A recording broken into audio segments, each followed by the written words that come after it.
Pemirsa, masalah alumni LPDP yang bangga anaknya jadi warga negara asing bahkan melontarkan kalimat cukup dirinya yang menjadi WNI kini berbuntut panjang.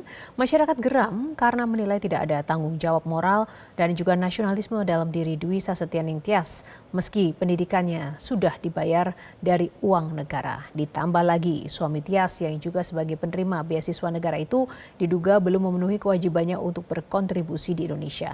Lalu di mana celahnya hingga penerima beasiswa belum menunaikan kewajibannya? Kita akan membahasnya bersama peneliti BRIN sekaligus pengamat pendidikan Anggi Afriansyah. Mas Anggi, selamat sore. Selamat sore Mbak Yohana. Ya, Mas Anggi, publik ini kan geram bukan cuma soal pindah paspor, tapi narasi bangga di balik itu. Apakah beasiswa LPDP sekarang hanya dianggap sebagai tiket gratis atau bagaimana sebenarnya, Mas? Ya, sebetulnya dalam konteks ini membuka diskurs baru ya terkait dengan pemberian beasiswa LPDP, terutama terkait dengan kontribusi alumni yang sudah lulus gitu ya. Jadi karena ada influencer Mbak Tias yang secara belak-belakan menyatakan kebanggaannya setelah anaknya kemudian sah menjadi warga negara Inggris dan menunjukkan paspornya. Nah, ini yang kemudian membuka ya pertanyaan publik kemudian sebetulnya bagaimana mekanisme pasca studi yang ada di LPDP. Kalau membaca berbagai regulasi tertulis yang ada di website LPDP, sebetulnya regulasinya sudah jelas gitu ya, termasuk ada masa pengabdian itu 2N+1 dan kemudian juga tidak boleh berpindah kewarganegaraan, terutama bagi mereka yang memang mendapatkan beasiswa dan lain-lain. Tapi dalam faktanya memang perdebatan terkait dengan kontribusi pasca studi ini adalah sesuatu yang cukup lumayan ramai di media sosial, bukan hanya di kasus ini, tapi di kasus ini menjadi lebih meledak gitu ya Mbak. Tapi di kasus-kasus sebelumnya, misalnya ada juga muncul pernyataan-pernyataan dari berbagai pihak, baik yang pro ataupun yang kontra gitu ya. Kalau yang pro yang pro terhadap kasus yang terjadi ini misalnya menyatakan bahwa toh kalau pulang ke Indonesia kontribusinya juga sulit gitu ya, karena lapangan kerja yang tersedia untuk para alumni yang punya kualifikasi tinggi ini juga tidak mudah gitu ya. Dan dari segi usia juga ada hambatan dan lain-lain gitu ya, karena ageism gitu ya. Jadi syarat pekerjaan terkait umur dan lain-lain. Tapi yang kontra menyatakan bahwa ini kan ada uang negara yang memang diakomodasikan oleh negara melalui dana abadi LPDP untuk menyekolahkan putra-putri terbaik ya. Dan dalam konteks tujuan penyelenggaraan LPDP sendiri, memang diharapkan mereka ini pulang ke tanah air gitu ya.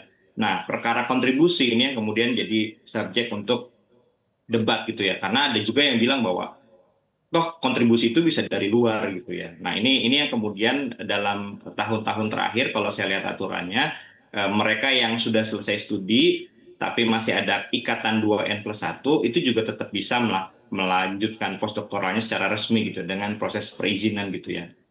Nah, ini yang kemudian jadi Mhm. disayangkan, apalagi sentimen publik belakangan terkait dengan kinerja pemerintahan, kemudian bagaimana alokasi dana pajak oleh pemerintahan itu cukup tinggi, Mbak. Jadi ketika ada situasi yang saat ini terjadi, ledakannya cukup lumayan gitu ya. Mungkin itu, Nah, Mbak, yang Mas Anggi, pertama.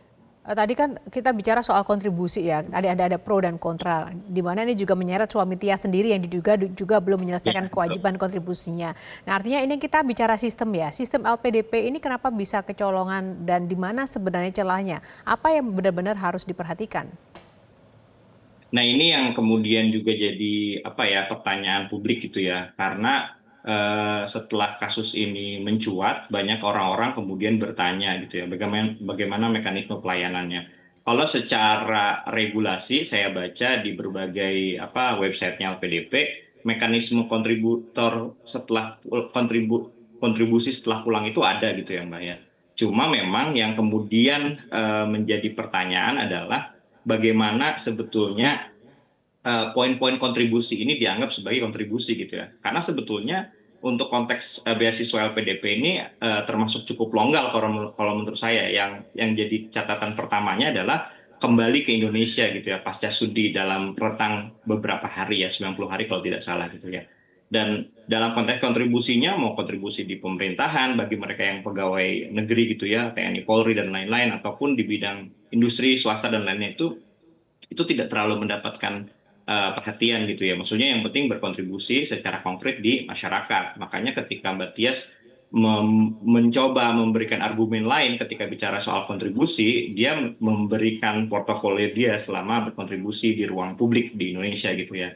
Nah, yang jadi persoalan adalah ketika bagaimana orang-orang yang ternyata masih berada di luar negeri gitu ya, belum memenuhi 2N+1 itu, dan proses pemantauannya seperti apa gitu ya. Nah, publik menurut saya punya hak juga untuk mendapatkan transparansi hal tersebut gitu ya. Karena bagaimanapun ini adalah uang rakyat, sebagaimana pajak yang diberikan oleh rakyat kepada pemerintah, bukan hanya di bidang LPDP ini juga ya, tapi juga dalam berbagai bidang MBG, Sekolah Rakyat, Sekolah Garuda, dan bidang-bidang lainnya, kita punya hak untuk berisik, bersuara, untuk menyatakan keberatan-keberatan ketika ada sesuatu yang memang dianggap tidak layak secara etika, secara prosedural, ataupun secara regulasi. Itu, Nah, artinya Mbak menurut Yohana. Anda apakah ini harus ada seleksi yang lebih ketat lagi dari LPDP dan di bagian mana yang benar-benar memang harus diperketat ini, Mas? Karena pada akhirnya kan sebenarnya Ya, LPDP ini kan juga tidak mudah proses seleksinya, saya tahu itu. Tapi ternyata juga masih belum memberikan efek responsibility yang cukup baik bagi pesertanya sendiri atau mungkin sistemnya ternyata juga masih ada yang perlu diperbaiki.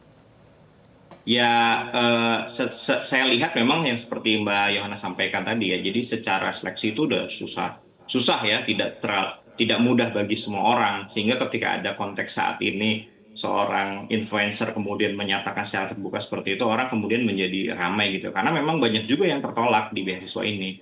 Nah, mekanisme yang menurut saya perlu dilakukan adalah bagaimana melihat pasca kepulangan itu, Mbak. Mungkin itu harus ada kontrol yang lebih jelas gitu ya. Misalnya, meskipun memang mereka kan melaporkan sebetulnya. Nah, tapi kemudian yang jadi pertanyaan, apakah ada pihak-pihak yang secara khusus di LPDP tersebut, dan ini hanya bisa dijawab oleh pihak LPDP ya, Mbak, melakukan screening terhadap alumni yang sudah banyak, sangat banyak itu gitu ya. Jadi eh, catatan saya, menurut saya lebih pada pasca kepulangannya itu ya. Karena kalau bicara konteks apa kontribusimu untuk bangsa dan lain-lain itu sudah diminta di awal, ada proposal, kemudian bahkan diminta untuk diposting di media sosial dan lain-lain, ada apa pembekalan keberangkatan, ada internalisasi nilai-nilai kebangsaan gitu ya. Itu sudah sangat jelas. Tapi yang memang yang jadi pertanyaan adalah pasca hal tersebut mereka pulang gitu ya. Karena memang seperti kebijakan-kebijakan lain kadang-kadang penindakan-penindakan itu baru berlangsung ketika misalnya ada situasi yang viral gitu ya. Ini tentu yang harus kita antisipasi gitu ya, Mbak. Jadi menurut saya pihak penyelenggara harus lebih aware terhadap mekanisme screening,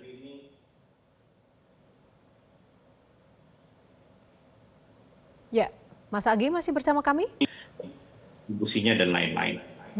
Baik, terima kasih Mas Ya, Anggi untuk ulasannya yang sangat komprehensif dalam isu ini dan terima kasih, kita tunggu nanti seperti apa, semoga cepat mereda dan bisa menjadi koreksi bersama terkait dengan kasus yang mencuat terkait dengan LPDP kali ini. Terima kasih Mas Anggi. Jelajahi cara baru mendapatkan informasi. Download Metro TV Extend sekarang.